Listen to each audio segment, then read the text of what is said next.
성경 말씀 에베소서 4장 25절부터 30절 말씀입니다. 이 본문에서 30절 말씀만 봉독을 하겠습니다. 하나님의 성령을 근심하게 하지 말라. 그 안에서 너희가 구속의 날까지 인치심을 받았느니라. 이 본문을 가지고 성령을 근심케 하지 말라, 이런 제목으로 잠깐 말씀을 나누겠습니다. 이 본문 30절에 보면은 하나님의 성령을 근심하게 하지 말라. 그 안에서 너희가 구속의 날까지 인치심을 받았느니라고 하십니다. 이 말씀에서 인치심이라고 하는 말은 소유주를 나타내는 표시를 말합니다. 목장에 가서 보면 소들이 귀에 그 이름표 같은 것이 붙어 있습니다. 이름표를 보면은 그 소유주가 누구인지 알 수 있습니다. 이와 같이 성령의 인치심도 성도들이 누구의 소유인지 누구에게 속했는지 도장을 찍어주는 것이 인치심이라는 것입니다. 그래서 성령의 인치심은 하나님이 성도의 주인이심을 나타내는 보증의 표라는 것입니다. 언제까지입니까? 구원의 날까지라고 말씀하고 있습니다. 즉 예수님의 재림하시는 날까지입니다. 계시록 9장 4절에는 이마에 입맞은 자들을 해하지 말라는 말씀도 기록되어 있습니다. 그러므로 성도는 성령을 근심하게 하지 말아야 됩니다. 그러면 성령을 근심케 하는 죄가 무엇일까요? 첫 번째는 인본주의가 성령을 근심케 합니다. 하나님이 사울 왕에게 군사를 이끌고 가서 아말렉과 전쟁을 하되 그들을 남기지 말고 모두 죽이라고 말씀하십니다. 그러나 사울 왕은 온전히 순종하지 않습니다. 사무엘 선지자가 그 사실을 알고 밤새 탄식하며 기도하고 사울 왕에게 가서 왜 하나님 말씀대로 순종하지 않았느냐고 물었습니다. 그러자 사울 왕은 백성들이 원했고 살찐 짐승들을 잡아서 하나님께 제사로 드리려고 했다고 합니다. 사울 왕은 오늘날 인본주의의 모습을 보여준 왕입니다. 사울 왕은 전쟁 포로와 전리품을 보여줌으로 자신을 과시하려고 했는지 아니면 백성들의 사기를 진작시키려고 했는지는 모르겠지만 제대로 된 신앙의 본을 보여주지를 못했습니다. 그래서 불순종함으로 하나님의 신이 이 사울 왕을 떠나십니다. 두 번째는 계명을 지키지 않는 것이 성령을 근심케 하는 것입니다. 다윗이 이웃집 아내를 빼앗았습니다. 이것은 하나님의 십계명을 어긴 것입니다. 다윗은 7번째 계명 간음하지 말라, 그리고 10번째 계명 남의 것을 탐하지 말라는 말씀을 범한 것입니다.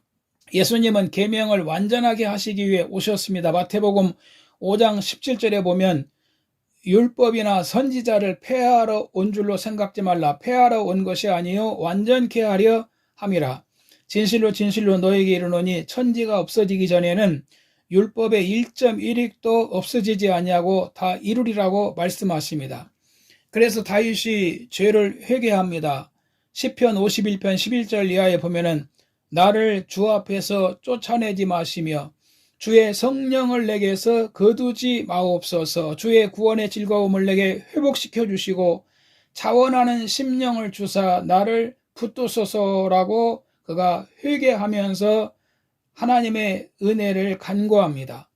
여러분, 하나님 계명을 어기고 자기 욕심을 쫓아서 죄를 쫓아가게 되면은 이런 것 자체가 하나님의 성령을 근심케 하는 것이고, 그리고 하나님의 은혜를 소멸하는 것입니다. 세 번째는 경건치 않은 생활이 성령을 근심케 하는 겁니다.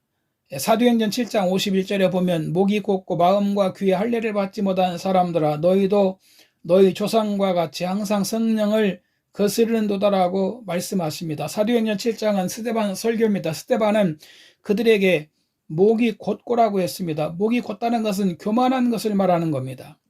그리고 마음과 귀에 할례받지 않은 사람들이라고 했습니다. 거듭나지 않은 사람들이라는 것입니다. 하나님의 은혜를 모르는 불신자들과 같다는 것입니다. 본문 25절 이하에 보면은 하나님의 은혜를 모르는 사람들과 같다는 것입니다. 이 같은 행동이 하나님의 성령을 거스렸다는 것입니다. 본문 25절 이하에도 성령을 근심케 하는 요소들이 나옵니다. 그런즉 거짓을 버리고 각각 그 이웃으로 더불어 참된 것을 말하라. 이는 우리가 서로 지체가 됨이니라. 분을 내어도 죄를 짓지 말며 해가 지도록 분을 품지 말고 마귀로 틈을 타지 못하게 하라고 말씀하십니다. 여기 보면은 거짓을 버리고 참된 것을 말하라고 하십니다. 거짓은 남을 속이는 것입니다. 그 다음 분을 내도 하루 종일 품지 말고 마귀로 틈타지 못하게 하라고 하십니다. 이 분은 화를 내는 것을 말합니다. 어떤 정당한 이유가 있어도 화나 분을 내는 것은 조심해야 됩니다.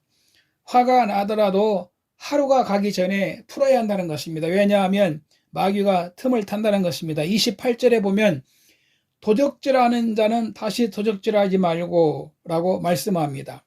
예나 지금이나 도둑들이 있습니다. 뉴스를 들으니까 도둑이 노인들이 농사 지어 놓은 마늘을 뽑아간다는 것입니다. 또 밤에 남의 인삼밭에 가서 인삼을 캐가기도 하고 길에 널어놓은 고추를 훔쳐가는 도둑도 있다는 것입니다. 그런가 하면은 보이스피싱도 있고 주가 조작을 해서 돈을 훔치는 금융사기범도 있고 전세사기 산업기술을 빼내서 해외에 팔아먹는 별 희한한 도둑들이 있습니다. 지금 미국 샌프란시스코는 마약과 범죄 도시가 되었다는 것입니다. 샌프란시스코가 범죄 도시가 된 이유가 마약 성분이 있는 펜타닉인가를 진통제 차원에서 일부 허락했는데 이게 습관이 되고 시간이 지나면서 더 자극적인 것을 원해서 도시가 그렇게 완전히 범죄 도시로 바뀌었다는 것입니다. 여러분 불경건을 조심해야 됩니다. 29절에 보면 무릇 더러운 말은 너희 입 밖에도 내지 말고 라고 말씀합니다. 이 더러운 말은 남의 명예를 훼손하거나 또 모함하는 남을 흉보는 말은 입 밖에 내지 말라는 것입니다. 좋은 말 선한 말을 해서 덕을 세워야 한다는 것입니다. 이 덕을 세운다고 하는 것은 집을 세우는 것을 의미합니다. 집을 짓는 건 쉬운 일이 아닙니다. 어렵습니다. 그런데 사람이 덕을 세워서 집을 짓는 데는 도와주지 못할 망정 돌을 던져 부수는 사람이 있습니다. 이것이 덕이 안 되는 말을 하는 것입니다. 듣는 자에게 은혜를 끼치는 말을 해야 된다는 겁니다. 소망의 말을 해주고 또 호의적이고 그리고 너그러운 말, 위로와 권면과 도움을 주는 그런 말들을 해줘야 되는 것입니다. 사람의 뇌세포는 98%가 말의 지배를 받는다는 것입니다. 그래서 말을 하면 그 말이 뇌에 영향을 미쳐서 그 사람의 인생과 행동이 그 말을 따라가게 된다는 겁니다.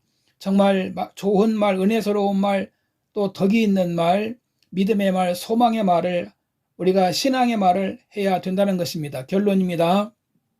30절에 하나님의 성령을 근심하게 하지 말라. 그 안에서 너희가 구원의 날까지 인치심을 받았느니라. 성령을 근심케 하지 말아야 됩니다. 그래야 험한 인생 광야에서 구름기둥 불기둥으로 인도를 받으며 어려운 광야를 잘 지나갈 수가 있고 그리고 축복의 땅으로 나아갈 수가 있는 겁니다. 우리가 성령 충만해야 성령의 9가지 열매가 있어서 우리 인생을 행복하게 살 수가 있다는 것입니다. 할렐루야.